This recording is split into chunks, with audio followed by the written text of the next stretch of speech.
नई बहू का ससुराल में पेट खराब।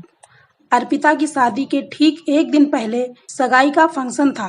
उसके ससुराल वाले जबरदस्ती उसे खिलाने पिलाने में लगे हुए थे। हर कोई यही कह रहा था कि नई बहू को मैं पहले खिलाऊंगा, कोई कहे मैं पहले खिलाऊंगी। यही करते करते अर्पिता परेशान हो गई, पर वो क्या कहती।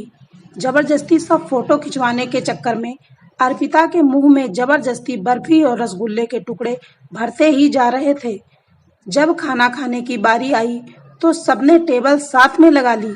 अंकित की बहन, अर्पिता खाओ ना, तुम तो कुछ खा ही नहीं रही हो। अगर अभी भूखी रहोगी तो कल फिर फेरों के समय तुम्हें भूख लगेगी। हाँ। अंकित के जीजा जी, अरे साले साहब, अर्पिता को भी तो कुछ खिलाओ, खुद ही खाए जा रहे हो। अंकित, जीजू मैंने कहाँ मना किया है, खा लो अर्पिता, नहीं तो सब मुझे ही दोष देंगे। अंकित की माँ, अरे तुम सब छोड़ो, अर्पिता बहू मेरे हाथ से गुलाब जामुन खाएगी।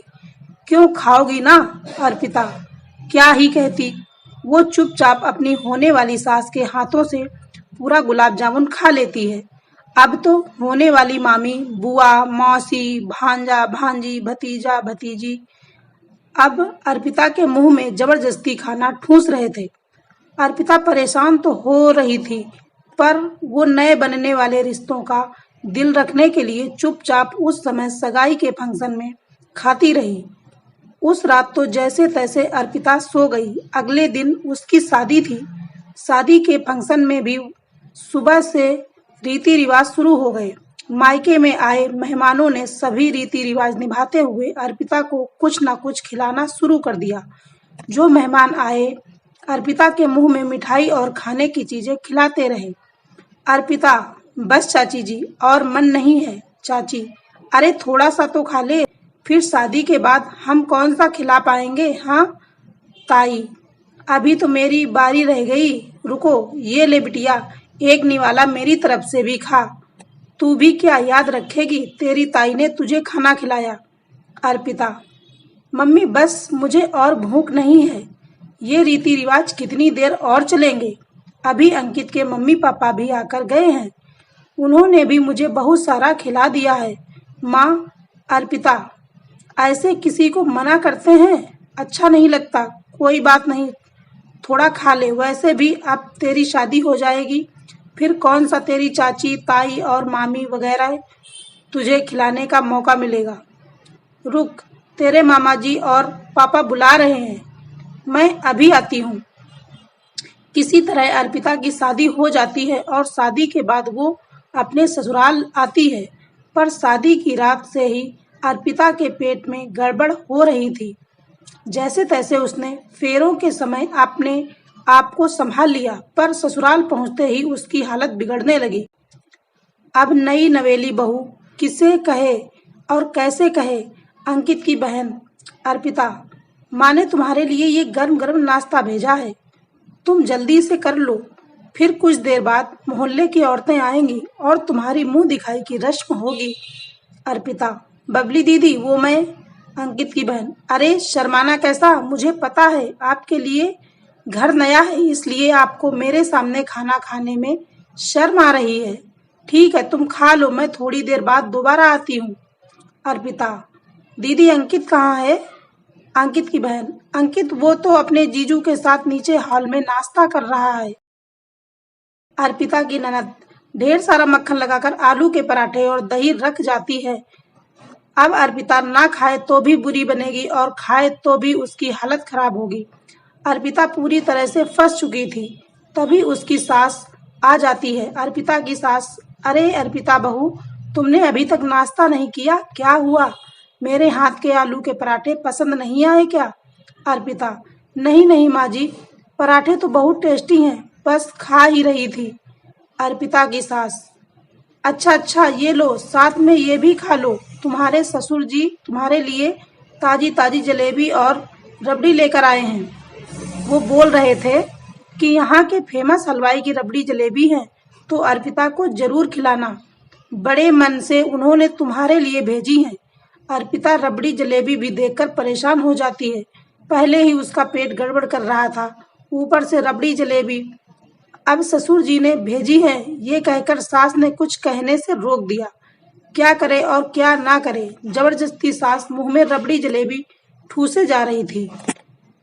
अर्पिता चाहते हुए भी मना नहीं कर सकी। सास के जाने के बाद अर्पिता परेशान हो गई। वो बार बार टॉयलेट भागे, फिर बाहर आए, फिर भागे, फिर बाहर आए। जिस बात का डर था वही हुआ। अर्पिता को दस्त लग गए, उसका पेट खराब हो गया, लगातार लूज मोशन आए जा रहे थे। बिल्कुल पानी दस्त करते हुए अर्पिता को कमजोरी महसूस होने लगी।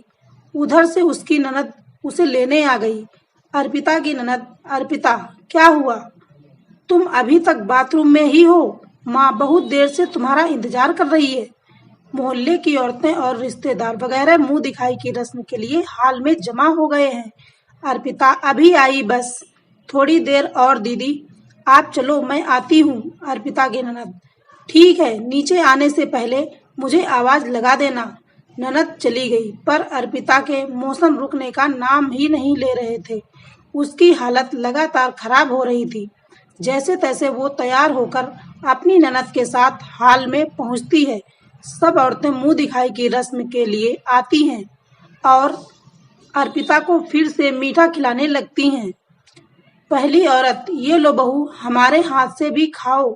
अरे बहू को ना शर्म आ रही है, हमारे हाथ से नहीं खाएगी। अर्पिता की सास, नहीं नहीं, ऐसी बात नहीं है बहन जी, अर्पिता बहू आंटी जी के हाथ से भी खाओ। अर्पिता जबरदस्ती मिठाई के पीस खा लेती है। सब लोग चाय नाश्ता करते हैं और मजबूरी में अर्पिता को भी करना पड़ता है। अब अर्पिता से वहां बैठा नहीं जा रहा था। उसे फिर से लूज मोशन आने लगता है। वो अंकित को आवाज लगाती है, पर अंकित दोस्तों और रिश्तेदारों में बिजी था। अर्पिता से रुका नहीं जा रहा था। वो फौरन अपने कमरे की ओर भागती है और सीधे टॉयलेट में जाती है। कुछ देर बाद उसे आराम मिलता है, पर अब उसकी हालत बिगड़ती जा रही थी। अर्पिता को चक्कर आने लगते हैं, उसका पेट भी दर्द हो रहा था। वो बेड पर लेट जाती है, तभी उसकी सास कमरे में आती है। अर्पिता की सास, क्या हुआ अर्पिता बहू, तुम्हारी तबीयत तो ठीक है ना? अर्पिता, जी माँ जी, मैं ठीक हूँ, बस ऐसे ही। अर्पिता अपनी सास की बात का जवाब भी नहीं दे पाती कि अचानक उसे फिर से लूज मोशन आ जाता है और वो टॉयलेट में भाग जाती है। कुछ देर बाद अर्पिता जब बाहर आती है तो उसकी सास के साथ साथ ननद भी वहीं खड़ी थी। अर्पिता की ननद, क्या हुआ अर्पिता भाभी, आप कुछ छुपा रहे हो? अर्पिता, दीदी, माँ जी, वो मुझे ज्यादा हैवी खाना खाने से दस्त लग गए हैं। कल रात से ही पेट बहुत गड़बड़ कर रहा है। कहते कहते अर्पिता बेहोश हो जाती है।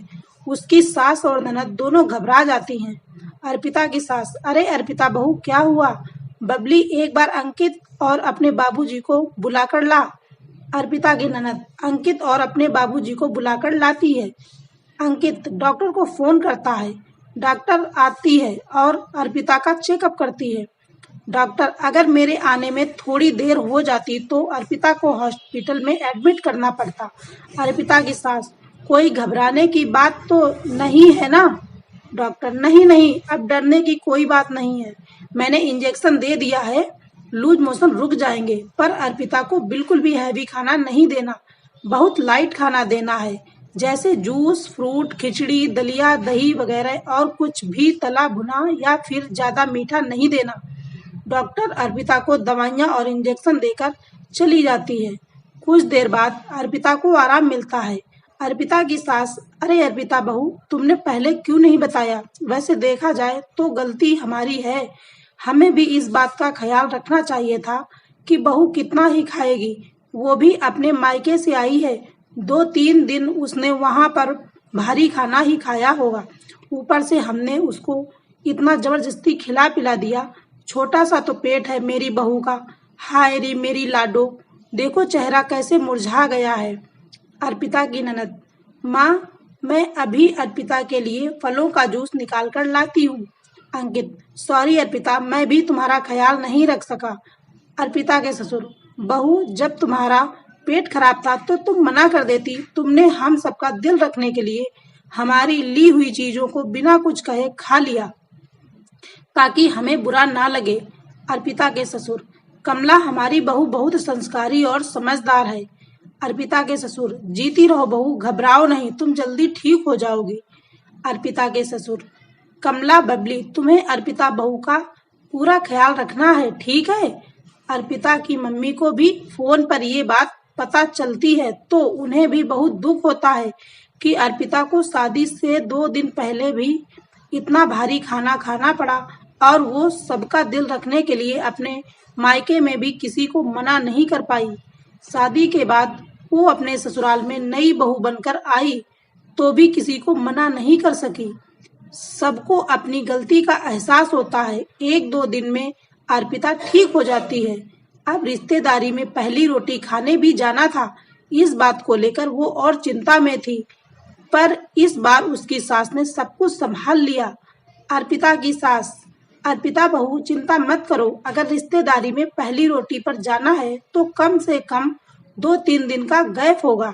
लगातार हम भी तुम्हें रिश्तेदारी में खाने पर नहीं भेजेंगे।